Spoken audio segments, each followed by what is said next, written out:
When a billionaire invites his ex-wife to his wedding expecting to humiliate her with his success, sometimes the greatest shock isn't what money can buy. It's discovering that the woman you discarded as worthless has become priceless while you were busy trying to purchase your worth through other people's approval. This is the story of a man who thought trading up meant trading away his conscience, and a woman who proved that grace under fire burns brighter than any spotlight money can buy. Because sometimes the most devastating revenge isn't plotting someone's downfall. It's succeeding so completely that your mere presence reminds them of exactly what they threw away when they mistook cruelty for ambition and status for actual worth. If you're enjoying this story, don't forget to hit that subscribe button, like this video, and leave a comment letting me know where you're watching from. Your support helps us bring more powerful stories, and trust me, you won't want to miss them. Let's get back to the story. The Mediterranean-style mansion perched on the cliffs of Point Dumay commanded a view that real estate agents described as priceless, and Harrison Crawford measured in the number of zeros it added to his net worth.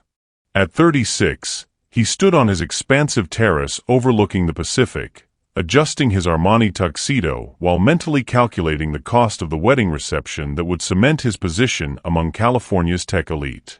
Every detail had been orchestrated for maximum impact: the clifftop ceremony site that required a helicopter to access, the guest list that read like a Forbes billionaire index, the bride whose family connections traced back to railroad barons and oil tycoons.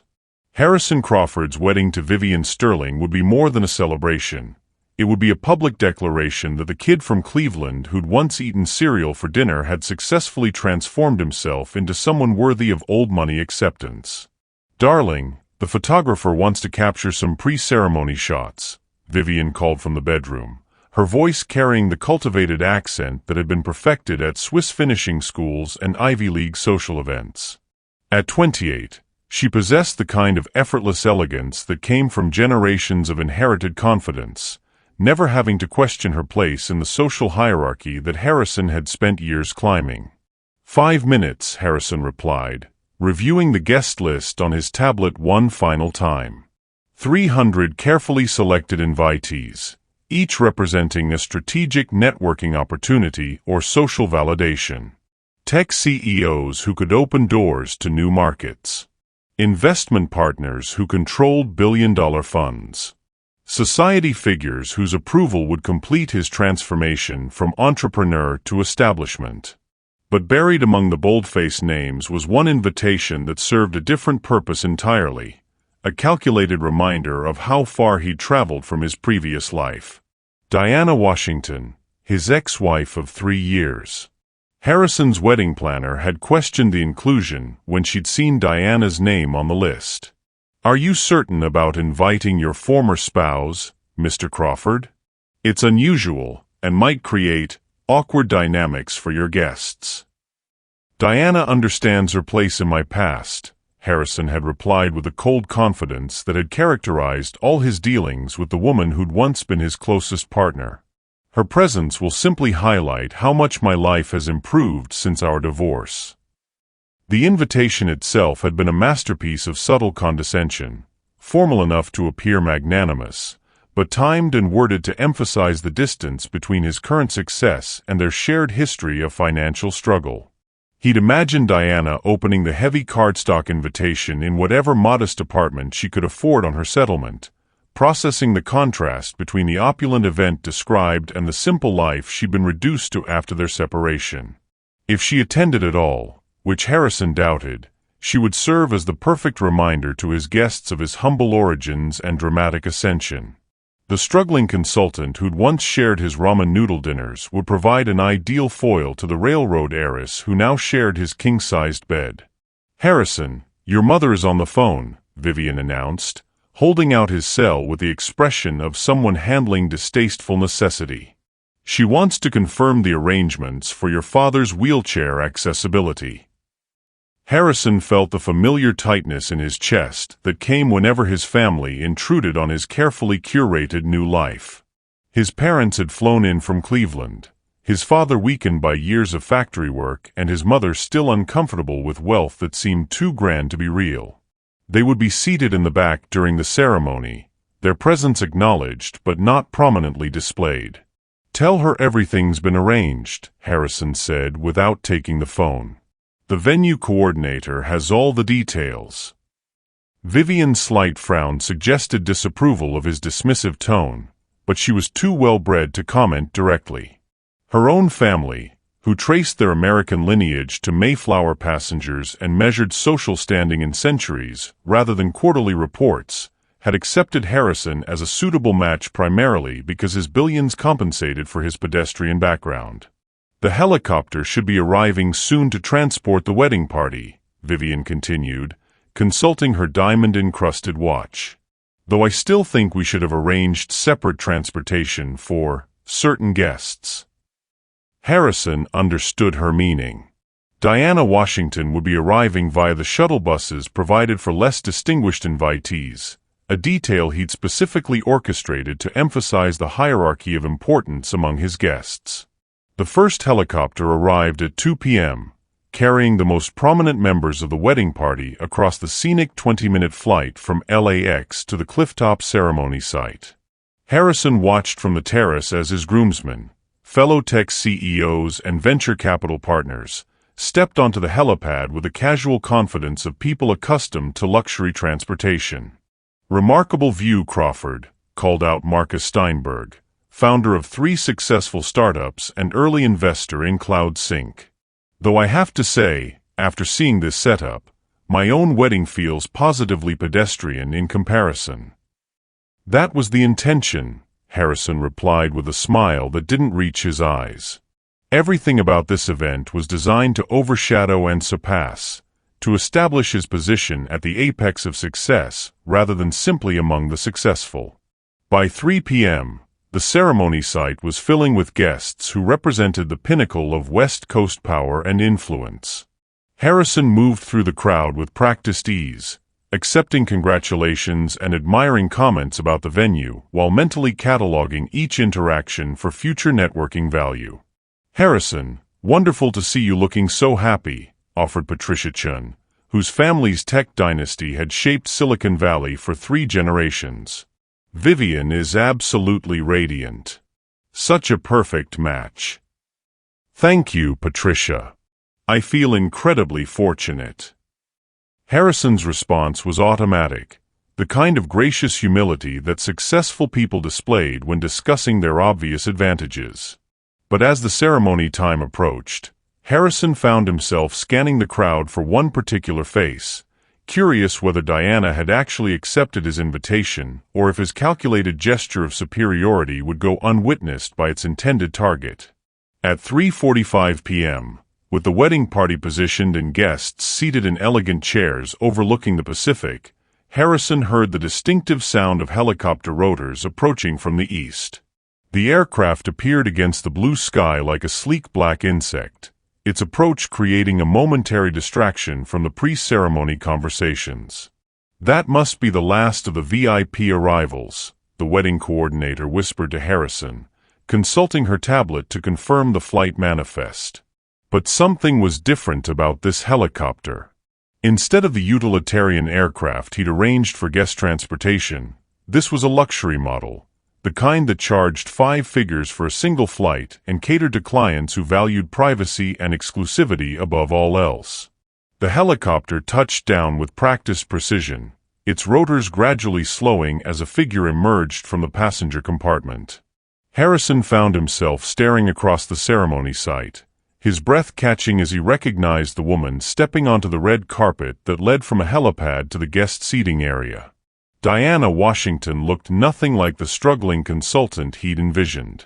She moved with the kind of confident grace that money couldn't buy but success could cultivate, wearing an emerald green gown that was clearly couture, not the borrowed or discounted formal where Harrison had expected, but something custom designed to showcase both elegance and strength. Her hair was styled with professional perfection, her jewelry subtle but unmistakably expensive, her entire presence radiating the kind of self-assurance that came from genuine achievement rather than inherited status. But it was more than her appearance that stopped conversations and turned heads throughout the ceremony site. Diana carried herself like someone who belonged in exclusive gatherings, someone comfortable with luxury because she'd earned rather than inherited her access to it. Who is that woman?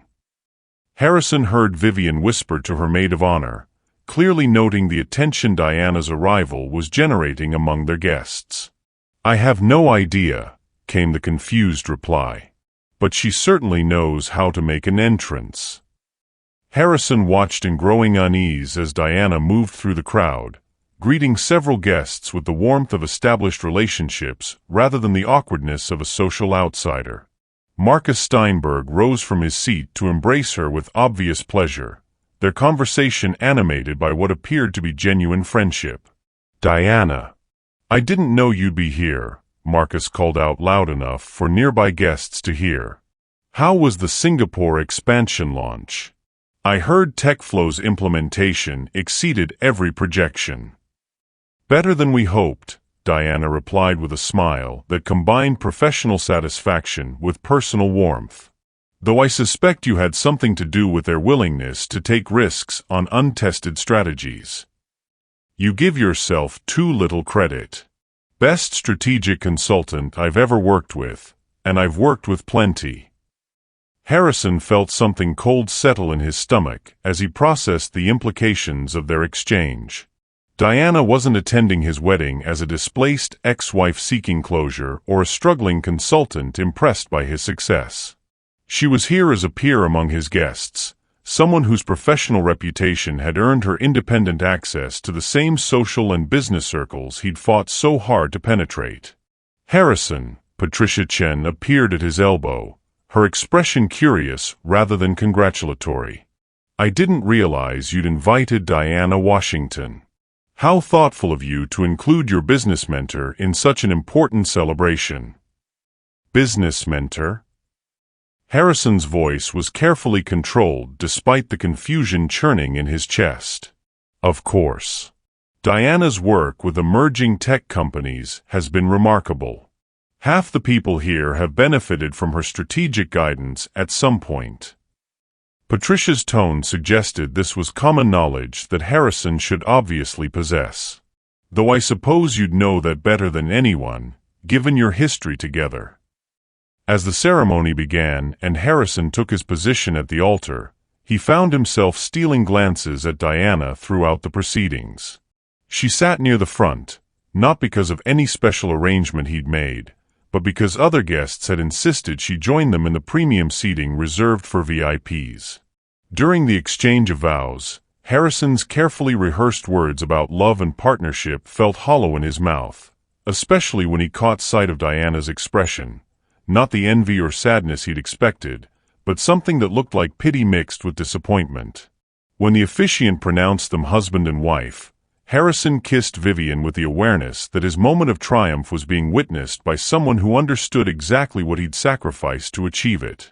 The reception was held on the mansion's main terrace, with tables arranged to maximize the spectacular sunset views while ensuring optimal social mixing among the carefully curated guest list. Harrison moved through the crowd with Vivian on his arm, accepting congratulations and posing for photographs that would appear in society magazines and business publications.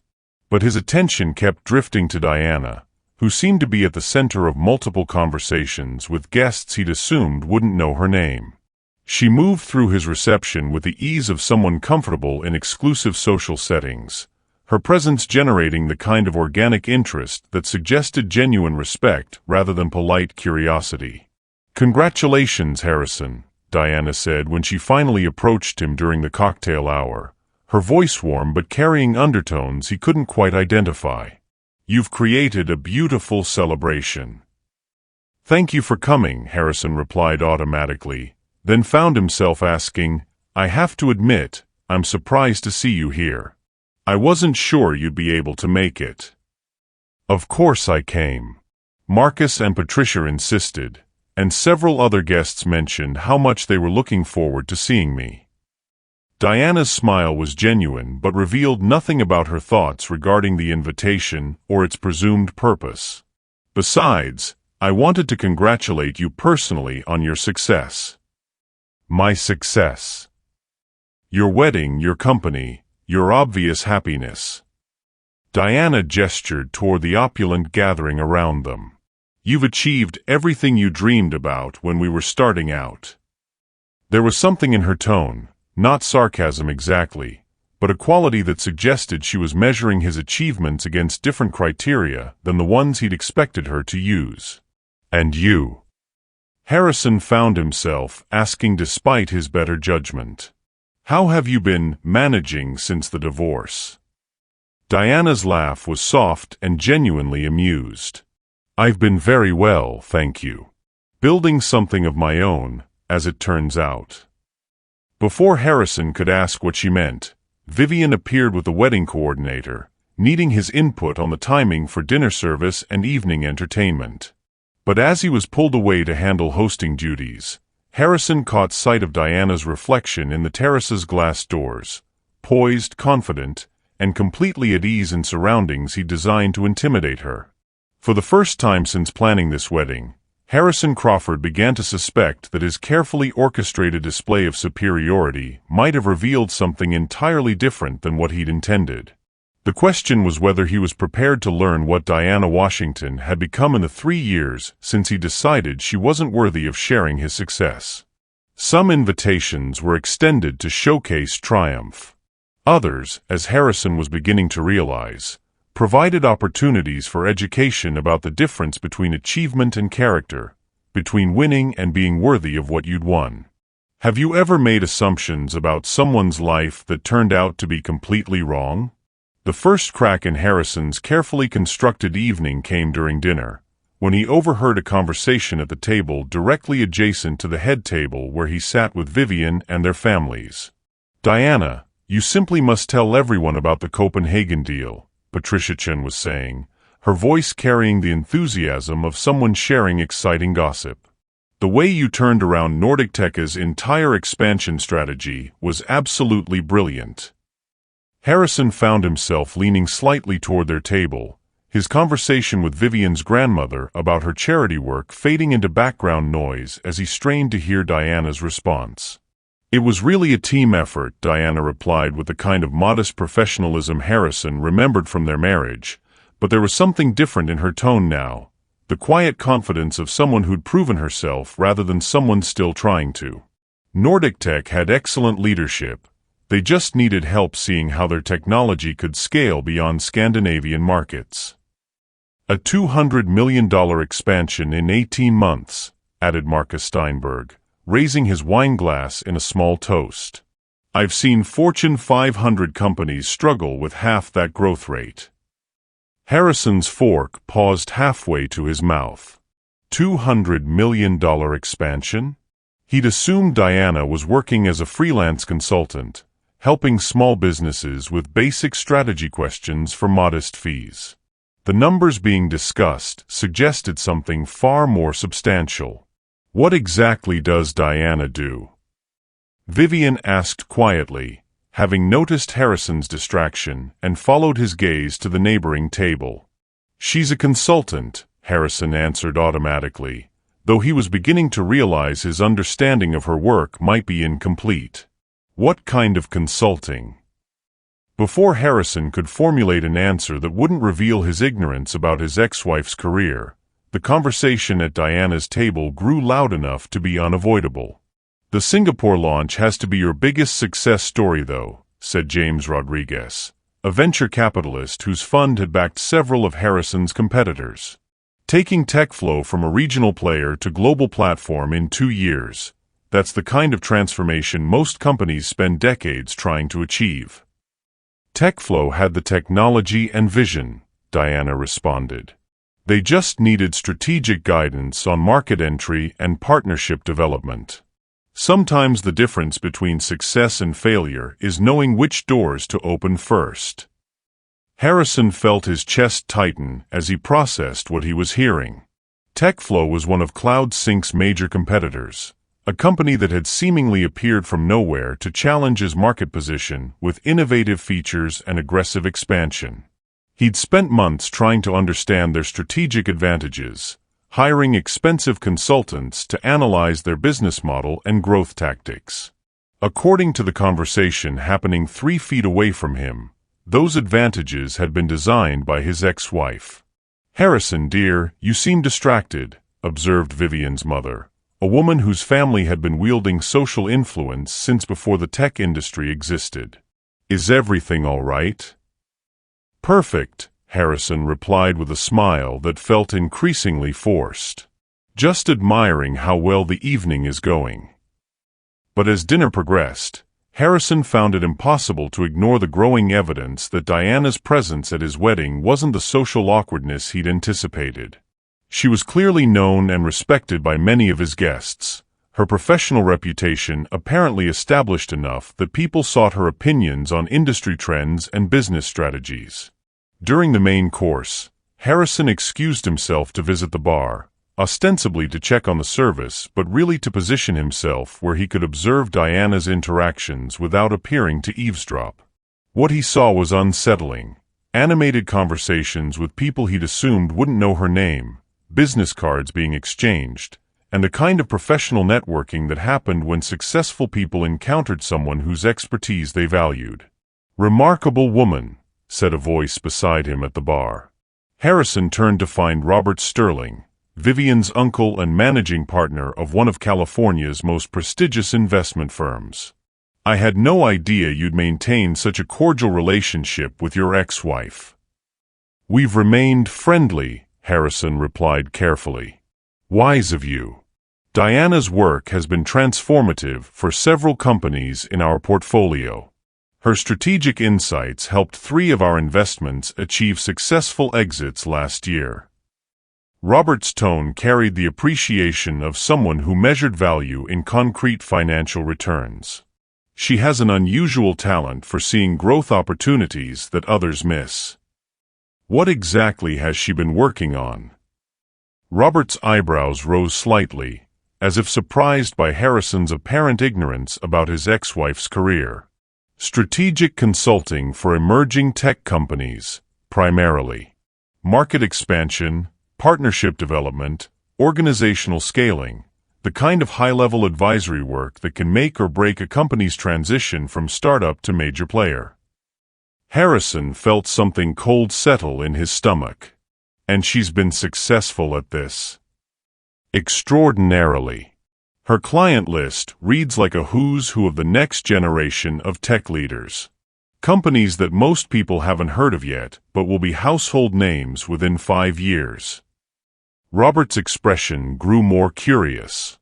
"I'm surprised you're not more familiar with her work, given your industry connections." The conversation was interrupted by the wedding coordinator announcing the beginning of evening entertainment, but Harrison spent the next hour mechanically participating in traditional wedding activities while processing the growing realization that his understanding of Diana's post-divorce life had been completely incorrect. The breaking point came during the dancing portion of the evening, when Harrison found himself watching Diana move through the crowd with the kind of social ease that spoke to regular experience in exclusive gatherings. She wasn't acting like someone grateful for inclusion in his celebration. She was behaving like someone who belonged in settings like this because she'd earned her place through professional achievement. "Mind if I cut in?" Harrison asked when he found Diana dancing with Marcus Steinberg to a jazz standard that the live band was performing with professional skill. "Of course," Marcus replied with the good humor of someone who'd consumed just enough champagne to find wedding traditions amusing. "Diana, save another dance for me later. I want to hear more about the expansion strategy you're developing for that Munich startup." As Marcus stepped away, Harrison took Diana's hand with a strange sensation of touching someone familiar who'd become foreign during their years apart. She allowed him to lead her through the basic steps of the dance, but her posture remained formal, professional, the bearing of someone participating in social courtesy rather than intimate reconnection. "You seem to be enjoying yourself," Harrison observed, attempting to open a conversation that might clarify his growing confusion about her presence and purpose. "It's a lovely party," Diana replied diplomatically. "Vivian seems very happy." "And you? Are you happy?" Diana's smile was enigmatic. "I'm very content with my life, thank you. I have to admit, I'm curious about what you've been doing since we separated. People keep mentioning your work, but I don't have a clear picture of what that involves." Diana looked at him with an expression that might have been amusement or pity. "Harrison, are you asking because you're genuinely interested in my well-being, or because you're realizing that your assumptions about my life might have been incorrect?" The directness of her question caught him off guard. I want to understand what's happened to you." "What's happened to me is that I built something of my own. Something based on the business knowledge I gained helping you create CloudSync, but applied to helping other entrepreneurs avoid the mistakes we made." Diana's voice was calm but carried an edge that suggested careful control over deeper emotions. "I discovered that I'm quite good at strategic consulting, particularly for companies navigating rapid growth. And that's been financially sustainable." Diana's laugh was soft but not entirely kind. "Harrison, the consulting fees for the projects your guests have been discussing tonight exceed your annual salary. I'm not struggling, if that's what you're wondering." Harrison felt the world tilt slightly as he processed what she was telling him. "You're saying you've been more successful than I realized." "I'm saying that success means different things to different people. You measured yours in public recognition and social status. I measured mine in the value I could create for other people while building something that belonged to me alone." The music swelled around them as other couples danced nearby, but Harrison felt increasingly isolated in his growing understanding of how completely he'd misunderstood the woman he'd invited to witness his triumph. "Diana, I need to ask you something directly." "Of course." "Why did you come tonight? What did you hope to accomplish by attending my wedding?" Diana considered the question for a moment, her expression growing more serious as she formulated her response. "I came because I was curious about what kind of man you become, and because I wanted to see if success had taught you anything about the difference between being wealthy and being worth something." "And what's your conclusion?" "I'm still forming it," Diana replied, but her tone suggested the assessment wasn't favorable. Before Harrison could respond, the song ended and applause rippled through the crowd. Diana stepped back from his embrace with a polite smile that carried no warmth.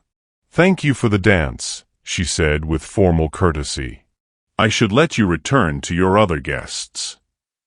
As Diana moved away, Harrison stood alone on the dance floor, processing the conversation that had appended every assumption he'd held about his ex-wife's life and his own position relative to hers. The woman he'd invited to serve as evidence of his dramatic social ascension had instead revealed the poverty of his understanding about success, achievement, and the actual meaning of moving forward after failure. But the evening wasn't finished with Harrison Crawford yet.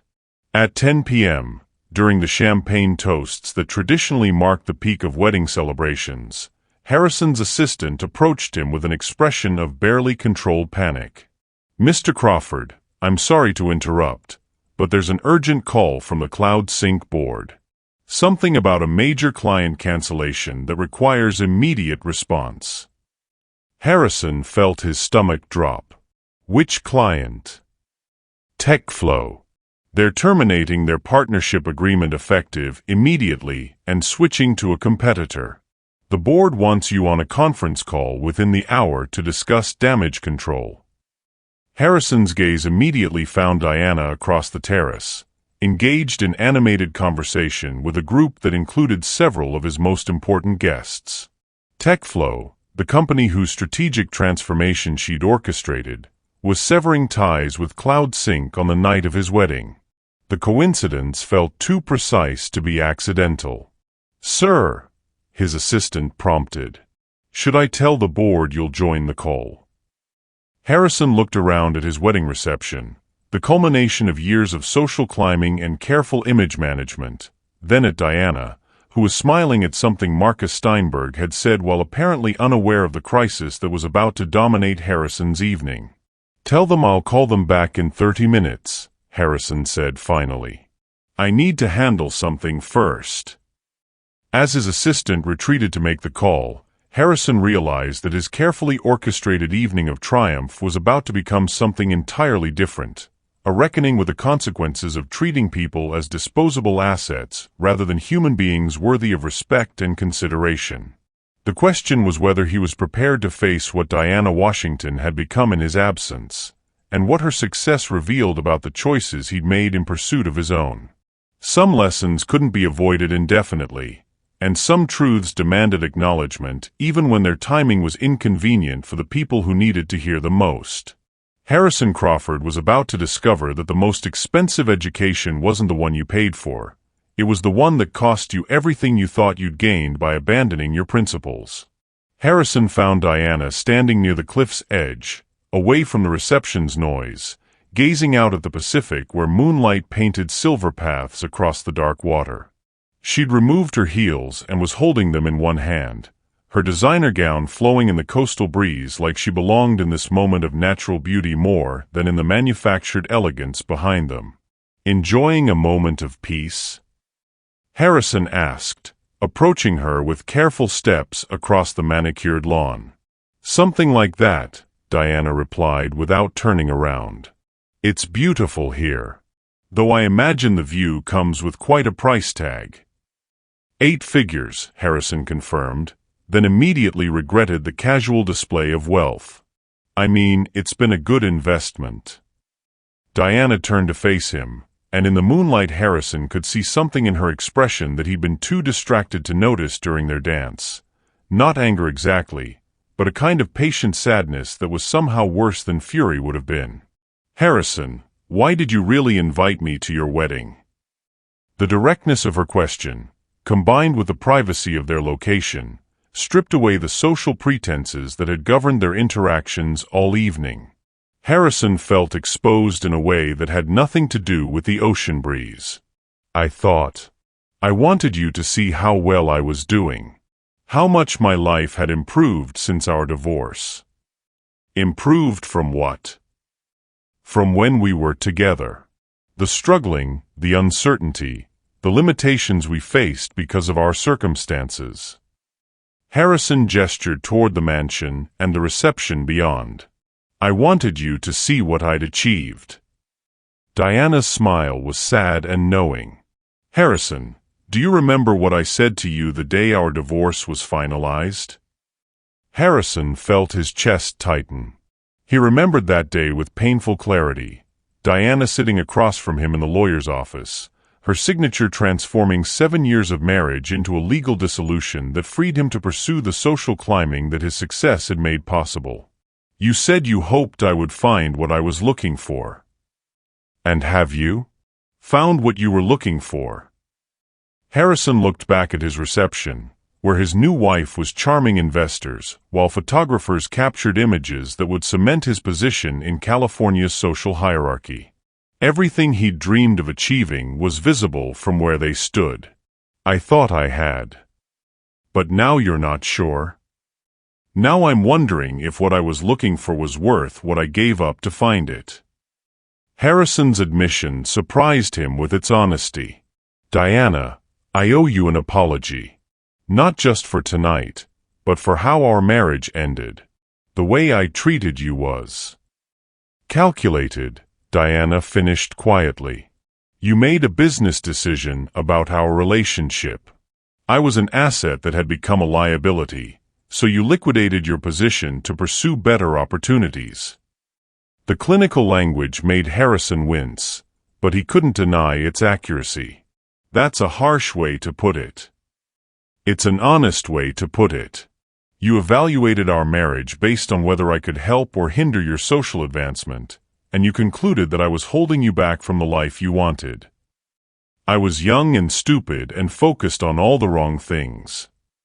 You were 33 years old and the CEO of a successful company. You weren't young, Harrison. You were selfish. Diana's voice remained calm, but Harrison could hear the hurt beneath her composed exterior. And what's worse is that you convinced yourself that abandoning me was somehow noble, that you were setting me free to find someone more suitable to my station. Harrison felt each word like a physical blow, understanding that Diana was articulating truths he'd spent 3 years avoiding through the distraction of new success and social validation. "You're right. About all of it. I was selfish and cruel, and I convinced myself that my ambitions justified treating you like a stepping stone rather than a partner." Harrison's voice was quiet but steady. "But Diana, seeing you tonight, understanding what you've accomplished, it's made me realize that my assumptions about your life were completely wrong." "What assumptions?" "I assumed you'd struggle after our divorce. I assumed you'd need the settlement money to survive, that you'd end up taking some administrative job somewhere, grateful for whatever stability you could find." Harrison felt ashamed, even articulating the condescending thoughts he'd harbored. "I assumed that losing me would be the worst thing that happened to you." Diana's laugh was soft but not bitter. "Harrison, losing you was the best thing that happened to me."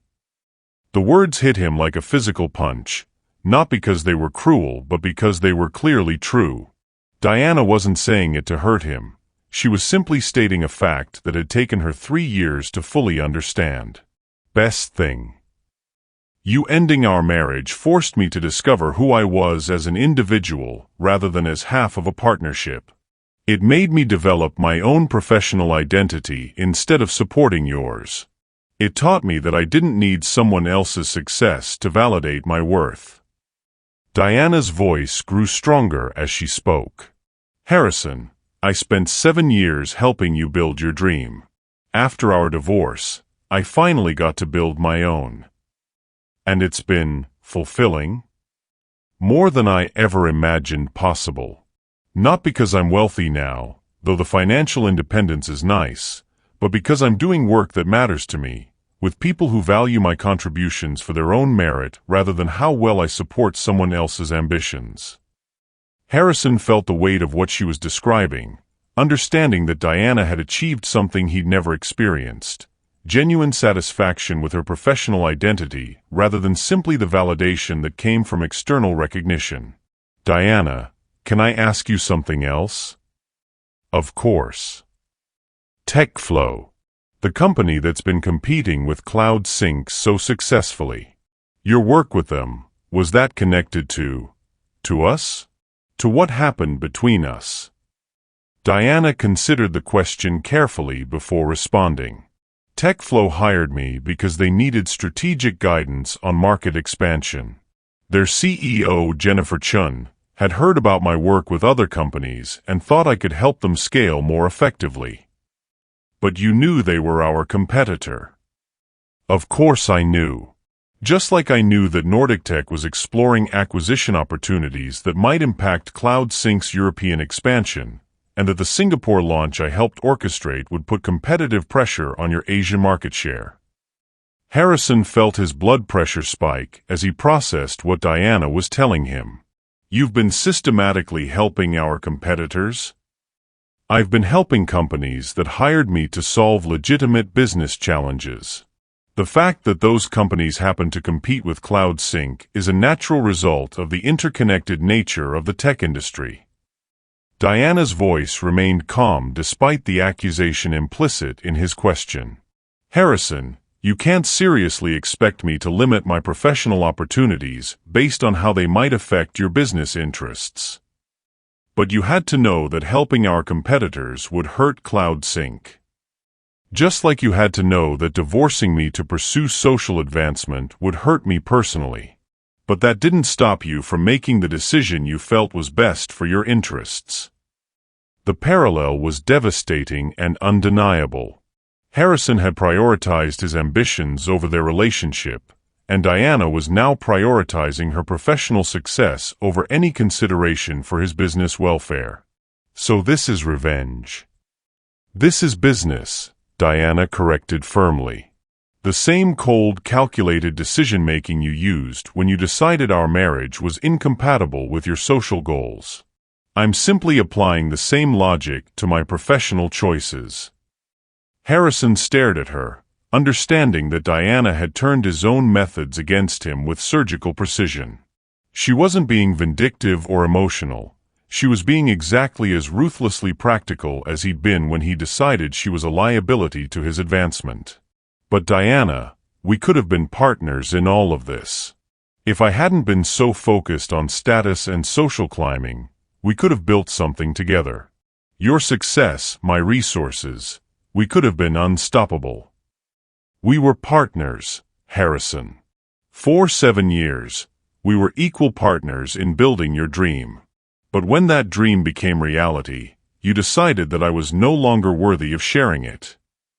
Diana's voice carried the weight of accumulated hurt and careful consideration. You taught me that partnerships are temporary arrangements that can be dissolved when they become inconvenient. I've simply learned that lesson very well. Before Harrison could respond, his phone buzzed with an urgent text from his assistant. Board meeting moved up. They want you on the call immediately. Tech flow situation is worse than initially reported. Harrison stared at the message, understanding that his wedding night was about to be consumed by damage control for a crisis that his ex-wife had helped orchestrate through her own professional success. I have to take a call, Harrison said quietly. The cloud sync situation? Harrison looked at her sharply. How did you know? Because I know how TechFlow operates, and I know how Cloud Sync responds to competitive pressure. This was always going to be the eventual outcome of their strategic positioning. Diana's smile was professional rather than personal. Harrison, you built a good company. But you got comfortable, and comfort makes companies vulnerable to hungrier competitors. Competitors that you've been feeding strategic advantages. Competitors that hired me to help them succeed, just like you hired consultants and advisors to help CloudSync succeed. The difference is that my clients listened to my recommendations and implemented them effectively. Harrison felt the conversation slipping away from personal reconciliation toward professional defeat. Diana wasn't just his ex-wife anymore. She was a strategic threat to everything he'd built. Someone whose success was directly connected to his potential failure. Diana, what would it take for us to find some kind of accommodation? Some way to work together instead of in opposition. You mean what would it take for me to stop helping your competitors in exchange for some kind of financial arrangement? I mean what would it take for us to remember that we once cared about each other's welfare and find a way to honor that history? Diana studied his face in the moonlight, and Harrison saw something shift in her expression, not softening exactly, but a recognition of the genuine confusion and regret in his voice. Harrison, the problem isn't that we're working in opposition now. The problem is that you never understood what we were working toward together. You thought our marriage was about building your success. I thought it was about building our shared future. And now we're both successful, but we're successful in ways that reflect our different values and priorities. You achieved wealth and status.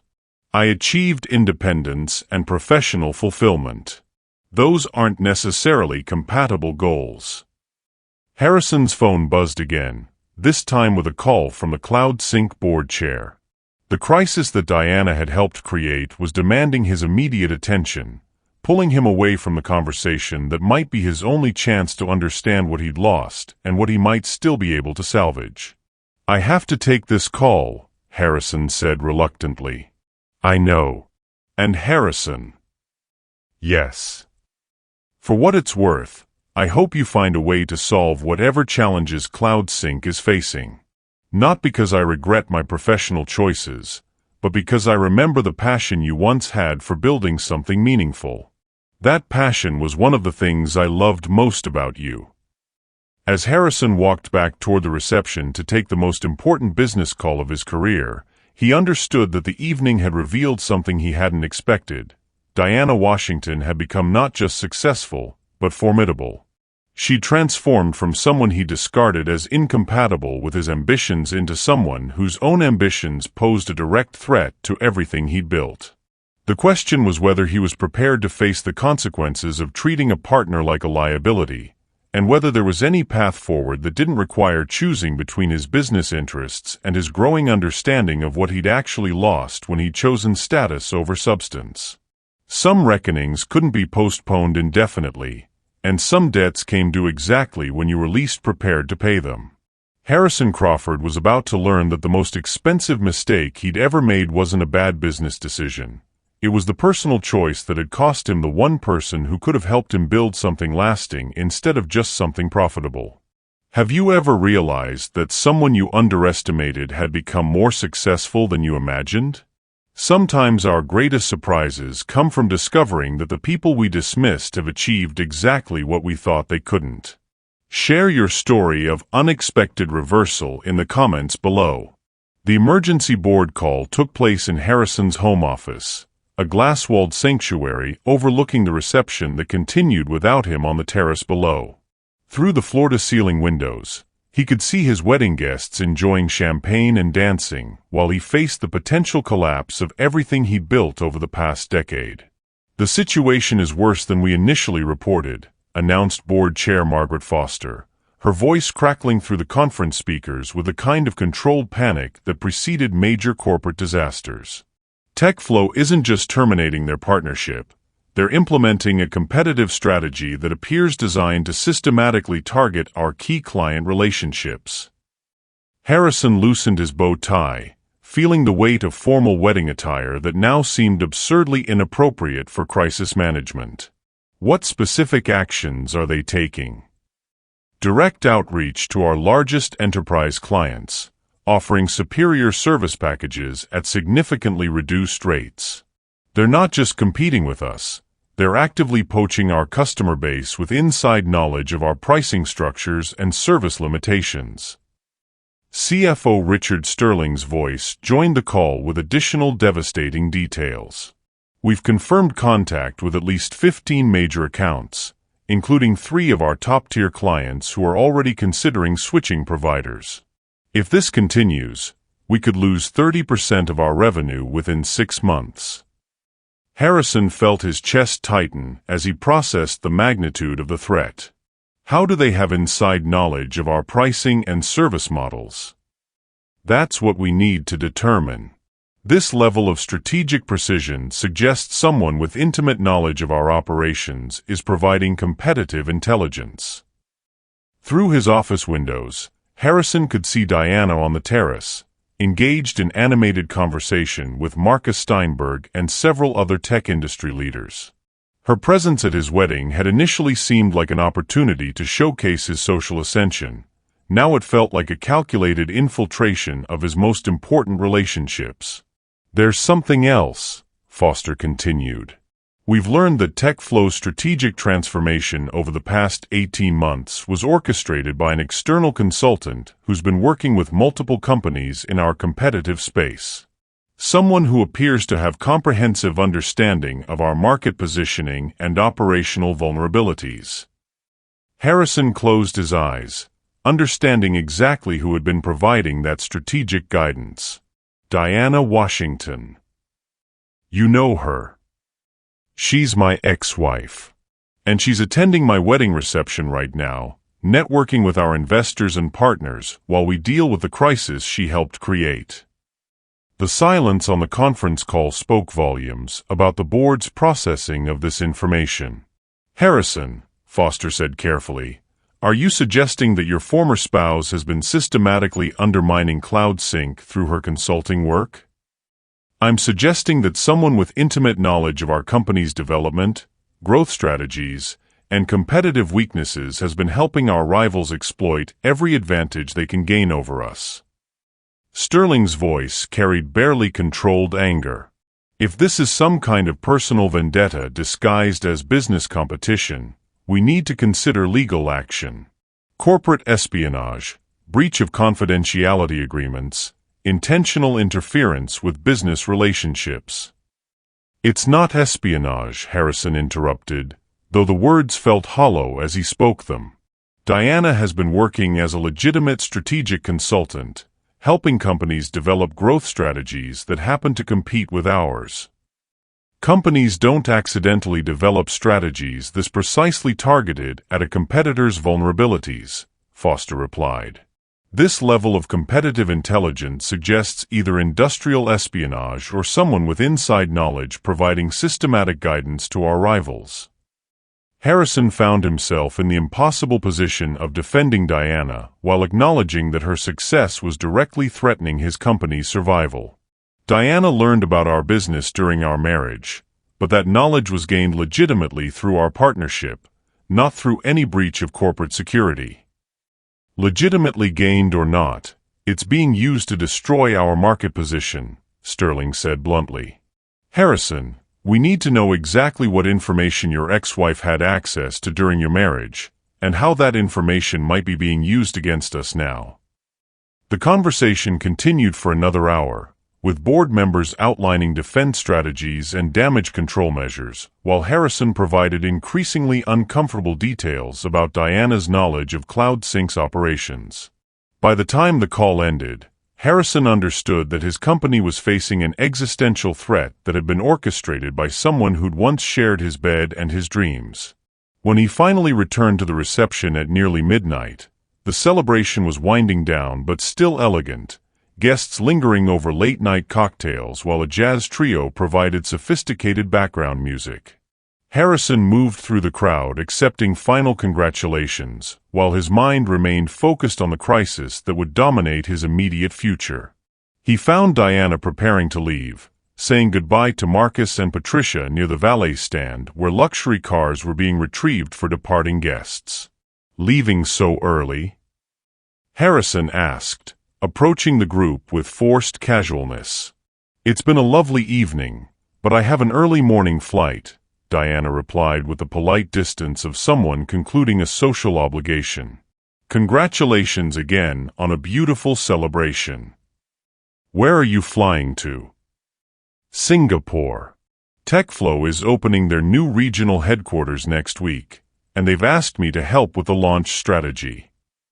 The casual mention of her continued work with CloudSync's primary competitor felt like a deliberate provocation, though Diana's tone remained professionally neutral. "Diana, could I speak with you privately for a moment? There's something important we need to discuss." "Of course." Marcus and Patricia exchanged glances but diplomatically withdrew, leaving Harrison and Diana alone beside the valet stand while luxury vehicles moved through the circular driveway like a parade of corporate success. "I know what you've been doing," Harrison said without preamble. "I've been working as a strategic consultant for technology companies seeking growth opportunities. That's hardly a secret. You've been systematically helping our competitors target CloudSync's market position using knowledge you gained during our marriage." Diana's expression didn't change, but Harrison caught a flicker of something, not guilt exactly, but acknowledgement that the conversation had moved beyond social pleasantries into more serious territory. "Harrison, every piece of strategic guidance I've provided to my clients has been based on industry analysis, market research, and the kind of competitive intelligence that any competent consultant would develop. I haven't shared proprietary CloudSync information or violated any confidentiality agreements. But you have shared insights about our operational approach, our growth strategy, our competitive vulnerabilities. Insights that I developed through my own experience building businesses, not through any privileged access to CloudSync's internal operations." Diana's voice remained calm but carried an edge of steel. "Harrison, you seem to be suggesting that my professional success is somehow illegitimate because it threatens your company's market position. I'm suggesting that using personal knowledge gained during our marriage to help competitors destroy what we built together crosses a line between business and personal revenge." Diana stepped closer, her voice dropping to ensure their conversation remained private despite the activity around them. "Harrison, let me be very clear about something. Every strategic decision I've made since our divorce has been based on what's best for my clients and my career. The fact that those decisions happen to threaten CloudSync is a natural consequence of competition in a dynamic marketplace. You can't seriously expect me to believe that helping TechFlow was a coincidence. I expect you to accept that TechFlow hired me because they needed strategic guidance, and I provided that guidance to the best of my professional ability. Just like you hired consultants and advisors to help CloudSync compete more effectively. But we weren't trying to destroy anyone's marriage or personal life in the process. Diana's laugh was soft but not kind. Harrison, you destroyed our marriage to advance your business interests. You made a calculated decision that our relationship was incompatible with your ambitions, and you acted accordingly. I'm simply applying the same logic to my professional choices. So this is revenge. This is business. The same cold, rational decision-making you used when you decided I was a liability to your social advancement. Diana's composure was perfect, but Harrison could see the hurt and anger that had been carefully controlled for 3 years. You taught me that personal relationships are secondary to professional success. I've learned that lesson very well. Harrison felt the conversation spiraling beyond his control, understanding that Diana was forcing him to confront the direct consequences of his own choices without offering any path toward redemption or reconciliation. Diana, what do you want? What would it take for us to find some kind of resolution that doesn't involve destroying everything I've built? You mean what would it take for me to stop being successful in ways that inconvenience you? I mean, what would it take for us to remember that we once loved each other and find a way to honor that history instead of weaponizing it? Diana studied his face for a long moment, and Harrison saw something shift in her expression, not softening, but a kind of weary recognition of the pain they'd both been carrying. Harrison, the problem isn't that we're competitors now. The problem is that you never understood what we were supposed to be building together. You thought our marriage was about supporting your success. I thought it was about creating something we could both be proud of. And now we're both successful, but our success reflects completely different values. You chose wealth and status over partnership and loyalty. I chose independence and professional fulfillment over financial security and social connection. Diana's voice grew quieter but more intense.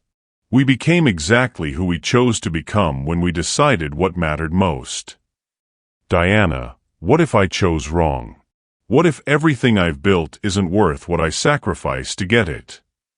Then you'll have to live with that knowledge, just like I've had to live with the knowledge that the person I loved most was willing to throw away our relationship for a chance to impress people who didn't know him well enough to love him. Harrison felt the weight of her words, understanding that Diana was offering him not forgiveness but clarity about the choices that had brought them to this moment. Is there any chance? Could we ever find a way back to something that honors what we once meant to each other? Diana looked at him with an expression that held both sadness and a kind of gentle finality. Harrison, you can't unring a bell. You can't undo the choice to treat someone you claim to love as an obstacle to your ambitions. And I can't unlearn the lesson that my worth isn't dependent on anyone else's validation or approval. Before Harrison could respond, Diana's car arrived, not the modest vehicle he'd expected, but a sleek Tesla Model S that suggested her financial success was substantial and carefully chosen. Good luck with the TechFlow situation, Diana said as the valet held her door. For what it's worth, I hope you find a way to adapt to the competitive pressure. Innovation requires companies to evolve or become obsolete. Diana, wait.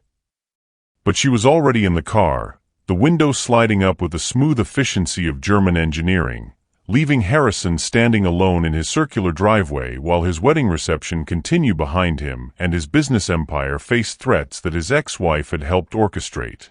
As Diana's taillights disappeared down his private road, Harrison understood that the evening had revealed the full scope of his miscalculation. He'd invited Diana to his wedding, expecting to showcase his superiority and her diminishment. Instead, he'd discovered that she'd become a peer whose success threatened everything he'd built, someone whose professional choices could determine whether his empire survived or crumbled. But more devastatingly, he'd learned that the woman he'd discarded as incompatible with his ambitions had become exactly the kind of partner he needed to face the challenges ahead, and that his own choices had made such a partnership impossible. Some bridges, once burned, couldn't be rebuilt. Some choices, once made, created consequences that lasted far longer than the momentary advantages they'd been designed to secure. Harrison Crawford had achieved everything he dreamed of wanting, only to discover that his dreams had been too small to encompass what actually mattered. And the person who could have helped him understand that difference was now driving away from his life for the second and final time. The most expensive lesson of his career was about to begin, taught by someone who'd learned to succeed without him after discovering that she was worth more than he'd ever been willing to acknowledge. 6 months after the wedding that was supposed to mark Harrison Crawford's ultimate triumph, he sat in a conference room that felt more like a funeral parlor, watching his board of directors discuss the systematic dismantling of everything he'd spent a decade building. The third quarter numbers are final, CFO Richard Sterling announced with the clinical detachment of someone delivering a medical diagnosis. Revenue down 42%, enterprise client retention at 58%, and our market share in the Asia-Pacific region has effectively collapsed. Harrison stared at the charts that documented CloudSync's decline with mathematical precision. Every metric told the same story. TechFlow and other Diana-guided competitors had systematically outmaneuvered his company across every major market segment. The Singapore expansion alone cost us 18 major accounts, board chair Margaret Foster added. TechFlow's regional headquarters is processing more data volume than our global operation managed 2 years ago. Have we identified any strategic responses that might stabilize our position? Harrison asked, though he'd been asking the same question for months without receiving actionable answers. We've hired 3 different consulting firms, Sterling replied. Their consensus is that our competitors have achieved structural advantages that would require fundamental operational changes to address. Changes that would essentially involve rebuilding CloudSync from the ground up. Harrison felt the familiar weight of impending failure, but it was different now than the entrepreneurial anxiety he'd experienced during CloudSync's early years. This wasn't the productive stress of someone fighting to build something. It was the hollow desperation of watching something built crumble under pressures he couldn't control. There is one other option we haven't discussed, Foster said carefully. What option? Acquisition. Several companies have expressed interest in CloudSync's technology platform and client base, even at current reduced valuations.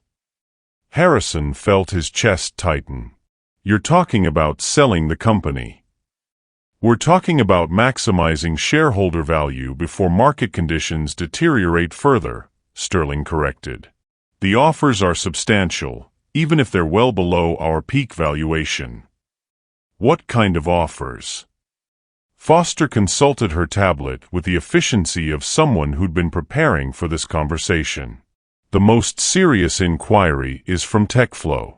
They're offering $2.3 billion for full acquisition, including technology, client relationships, and executive transition packages. The room fell silent as the implications settled. TechFlow, the company Diana had helped transform from regional player to global powerhouse, was offering to buy CloudSync for a fraction of what Harrison's empire had been worth at its peak. They want to buy us, Harrison said quietly. They want to acquire our assets and integrate them into their existing operation. It would essentially make CloudSync a subsidiary of the company that's been our primary competitor. Harrison understood the deeper irony. Diana's client was offering to purchase the company she'd helped him build, completing a transformation that would leave her in a position of indirect influence over his professional fate. What's the alternative? Continue declining market share and revenue until we're forced into bankruptcy or fire sale liquidation, Sterling replied bluntly. The acquisition offer represents the best possible outcome for shareholders and employees given current market dynamics. Harrison spent the next hour reviewing financial projections that all pointed toward the same conclusion: CloudSync's independence was no longer sustainable. Diana's strategic guidance had helped their competitors achieve advantages that couldn't be overcome through conventional business responses. "I need time to consider the options," Harrison said finally. "How much time?" Foster asked. "TechFlow's offer expires at the end of the month." 2 weeks. "I'll have an answer in 2 weeks." After the board meeting, Harrison drove aimlessly through Los Angeles, processing the reality that his billion-dollar empire was about to become a footnote in someone else's success story. The Tesla he'd bought to compete with Diana's environmental consciousness felt pretentious now, another symbol of image management rather than authentic choice. He found himself parked outside a coffee shop in Santa Monica, watching people who looked genuinely happy despite their obvious lack of private jets or clifftop mansions. A couple at a sidewalk table was sharing a single pastry, their conversation animated by the kind of connection that Harrison had traded away in pursuit of more impressive but less meaningful relationships. His phone buzzed with a text from Vivian: "Charity auction tonight.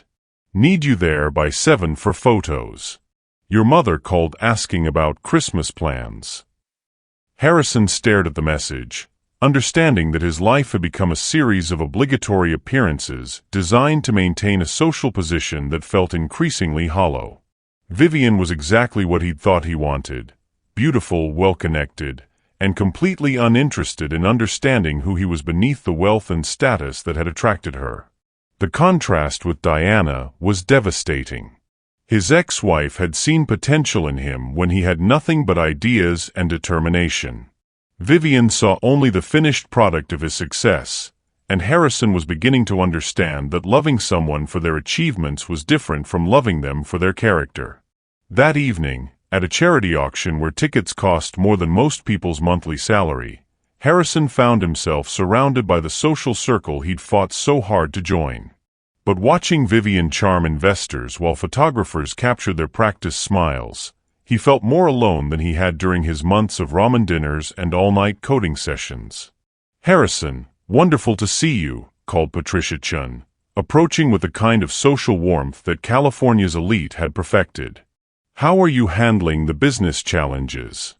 I heard TechFlow made quite an attractive acquisition offer." News traveled fast in their rarefied circle. "We're evaluating all options." Wise approach. Diana's strategic work with TechFlow has been extraordinary. They've become exactly the kind of dynamic competitor that forces established companies to evolve or consolidate. Patricia's tone was admiring rather than sympathetic. "She's transformed the entire competitive landscape in your industry." "So I've learned." "You know, Harrison, Diana will be speaking at the Tech Innovation Conference next month. Something about sustainable growth strategies for emerging companies. You should attend. Might be valuable competitive intelligence." The suggestion felt like salt in an open wound, but Harrison found himself genuinely curious about what Diana would say to an audience of industry leaders about the strategies that had transformed his sector. What's the topic of her presentation? Building for Impact: How Purpose-Driven Companies Outperform Profit-Maximizing Competitors. Rather pointed, given recent market dynamics. Harrison felt the full weight of Diana's implicit criticism. She wasn't just succeeding professionally, she was articulating a business philosophy that directly challenged the approach he'd used to build CloudSync. 2 weeks later, Harrison stood before his bathroom mirror, preparing for the most difficult business meeting of his career. In 4 hours, he would announce CloudSync's acceptance of TechFlow's acquisition offer, effectively ending his independence as a technology entrepreneur and beginning his transition to whatever role the acquiring company chose to offer him. But first, he had a different kind of meeting to attend.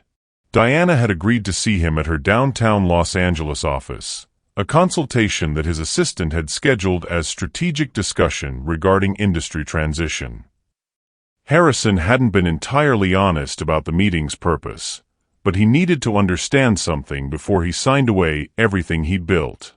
Diana's office occupied the top floor of a converted Art Deco building, the kind of space that reflected both professional success and personal aesthetic preferences. The decor was sophisticated but warm, suggesting someone who'd achieved financial independence while maintaining connection to her own values and preferences. "Harrison," Diana said, rising from behind a desk that was clearly expensive but not ostentatious. "Thank you for coming. I have to admit, I was surprised when your assistant called to schedule this meeting. Thank you for agreeing to see me." They settled into chairs arranged around a small conference table by windows that offered panoramic views of downtown LA. Diana looked successful and confident, but there was something in her expression that suggested curiosity rather than triumph about why he'd requested this consultation. "Your assistant mentioned this was about industry transition," Diana said. "How can I help?" Harrison had rehearsed this conversation for days, but sitting across from Diana in her own professional space, he found his prepared remarks inadequate for what he actually needed to communicate. "Diana, I need to apologize. Not just for how our marriage ended, but for the assumptions I made about what you'd become after our divorce." "Harrison, please, let me finish. I invited you to my wedding because I wanted you to see how successful I'd become, but really I wanted to reassure myself that discarding our partnership had been the right choice. I thought you'd be struggling, maybe working some administrative job, impressed by what I'd achieved without you." Diana's expression was carefully neutral, but Harrison could see that she was listening intently. "Instead, I discovered that you become everything I claim to value: successful, respected, influential in ways that actually mattered. And more than that, you become successful by helping other people achieve their potential instead of climbing over them to reach your own goals." "What are you trying to say?" "I'm trying to say that I was wrong. About what success looks like, about what partnerships should accomplish, about what kind of person I wanted to be." Harrison's voice grew steadier as he articulated thoughts he'd been processing for months. "You became exactly the kind of business leader I should have aspired to be, while I became exactly the kind of person I used to criticize." Diana was quiet for a moment, processing his words. "Harrison, what brought you to this realization?" "Watching my company fail because I never learned to build sustainable competitive advantages, only short-term profit maximization. Realizing that my marriage to Vivian is based on image management rather than genuine connection. Understanding that every relationship in my life is transactional rather than authentic." "And what do you want to do with that understanding?"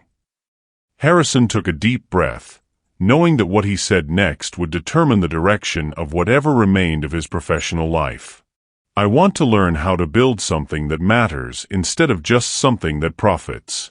I want to understand how you've created value for other people while achieving personal success. And Diana, I want to ask if there's any way you'd consider helping me do that." "You're asking me to consult for Cloud Sync?" "I'm asking you to help me understand what I should do with my life after Cloud Sync. Because in 2 hours, I'm signing papers that will sell my company to TechFlow." Diana's eyebrows rose in surprise. "You're selling to TechFlow?" "Their acquisition offer was the best option for shareholders and employees. My independence as a CEO is ending today, but that might be exactly what I need to figure out who I want to become next." Diana studied his face with the kind of careful attention that had once made him feel completely understood and valued. "Harrison, what exactly are you proposing?" "I'm proposing that I use whatever money I have left after the acquisition to start over, but this time build something that serves people instead of just extracting value from them. And I'm asking if you'd consider partnering with me to figure out what that looks like." "Partnering how?" "However you think would be most effective. As a consultant, as a business partner, as someone who can teach me the difference between success and significance." Diana was quiet for a long time, her gaze moving between Harrison's face and the city sprawling beyond her windows. When she finally spoke, her voice was careful but not unkind. "Harrison, 3 years ago you decided that our partnership was incompatible with your ambitions. What's changed that makes you think we could work together now?" "What's changed is that I finally understand what you were trying to build during our marriage, and what I destroyed when I chose status over substance. What's changed is that I've learned the difference between being wealthy and being worth something. And what do you think I was trying to build? A life that mattered. Work that helped other people succeed. Relationships based on mutual respect rather than competitive advantage." Harrison's voice grew quieter. A partnership between equals working toward shared goals instead of one person supporting another person's individual ambitions. Diana nodded slowly. "And you think you're ready for that kind of partnership now?" "I think I'm ready to learn how to be ready for it. I think I'm finally humble enough to understand that I need to become someone different than who I've been." Diana stood and walked to her windows, looking out at the city where they'd both built their separate versions of success.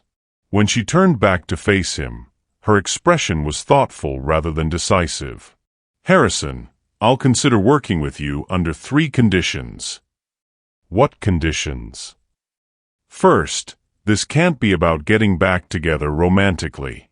That chapter of our lives is closed, and any professional partnership would have to be based on mutual respect rather than romantic history."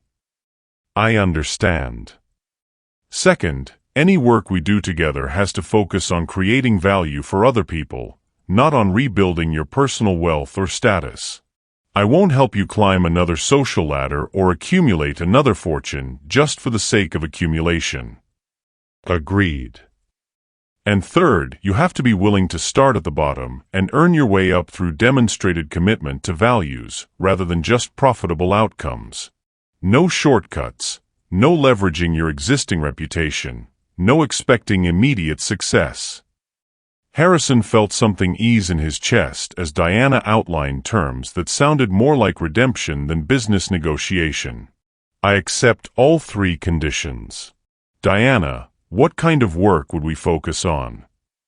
"Supporting entrepreneurs who are building companies designed to solve real problems rather than just generate maximum returns. Particularly founders from underrepresented communities who have great ideas but lack access to traditional funding and mentorship networks." "You want to help people like we used to be." "I want to help people build sustainable businesses that serve their communities while achieving financial independence. The kind of work that creates value for everyone involved rather than extracting wealth from workers to benefit shareholders." Harrison nodded, understanding that Diana was offering him a chance to rebuild his professional identity around principles rather than profit maximization. "When could we start?" "After you've completed the cloud sync transition and taken some time to process what you've learned from that experience. Maybe 6 months from now, if you're still interested in this kind of work after the novelty wears off." "I'll be interested." "We'll see." 6 months later, Harrison sat in a much smaller office in a converted warehouse in downtown LA, working with Diana to prepare a presentation for a group of immigrant entrepreneurs who needed business development support. His personal wealth had been reduced to a fraction of its peak, but his bank account had been replaced by something he'd never experienced during his cloud sync years: the satisfaction of work that mattered to people other than himself. "How's the financial literacy workshop outline coming?" Diana asked, reviewing her own materials for the afternoon session. "Almost finished. Though I have to admit, teaching basic business principles to people who are starting with nothing is harder than I expected." "Good. If it were easy, you wouldn't be learning anything." Their partnership had evolved into something neither romantic nor purely transactional. A professional collaboration between equals who'd learned to build something together that served purposes larger than their individual ambitions. "Diana, can I ask you something?" Of course. Do you ever regret how things ended between us? Not the divorce itself, but the years we lost because I was too focused on the wrong things to understand what we could have built together. Diana considered the question while organizing workshop handouts. I regret the pain we both experienced. But I don't regret the growth that came from that pain. We both became people who were capable of this kind of partnership because we learned what didn't work. So you think this is better than what we had before? I think this is what we might have built if we both understood from the beginning that success means creating value for other people rather than accumulating advantages for ourselves. Harrison nodded, understanding that their current collaboration was both completely different from their marriage and somehow fulfilling promises that their marriage had never been able to keep. That evening, Harrison returned to his modest apartment in Silver Lake, a far cry from the Malibu mansion he'd shared with Vivian, but a space that reflected his actual preferences rather than his social aspirations. His divorce from Vivian had been amicable and expensive, but it had freed him to live according to values he was still learning to understand. As he prepared for sleep, Harrison reflected on the day's work helping small business owners develop sustainable growth strategies. The financial compensation was a fraction of what he'd earned as CloudSync CEO, but the satisfaction was incomparably greater than anything he'd experienced during his years of empire building. His phone buzzed with a text from Diana. "Good work today. The Rodriguez family's expansion plan is solid. See you tomorrow for the investor presentation." Harrison smiled at the message, understanding that he'd finally found what he'd been searching for during all those years of social climbing and wealth accumulation. A partnership with someone who challenged him to become better rather than simply more successful, work that created value rather than just extracting it, and success that was measured by contribution rather than accumulation. The billionaire who'd invited his ex-wife to his wedding to humiliate her had learned that the most expensive education was the one that taught you the difference between being impressive and being worthy of respect. And sometimes, if you were very lucky and very willing to change, that education could lead to something more valuable than any fortune, the chance to build a life that actually mattered. Some love stories ended in reconciliation. Others ended in something better, transformation that allowed two people to become worthy of the partnership they'd once promised each other, but had been too immature to fulfill. Harrison Crawford and Diana Washington would never remarry, but they had found something more sustainable than romance. A shared commitment to work that served others and success that was measured by the value they created rather than the wealth they accumulated. It had taken the loss of everything he thought he wanted for Harrison to discover what he'd actually needed all along. The chance to become someone worth loving, even if the person who taught him that lesson would never love him again. What's the most important lesson you've learned about the difference between success and significance?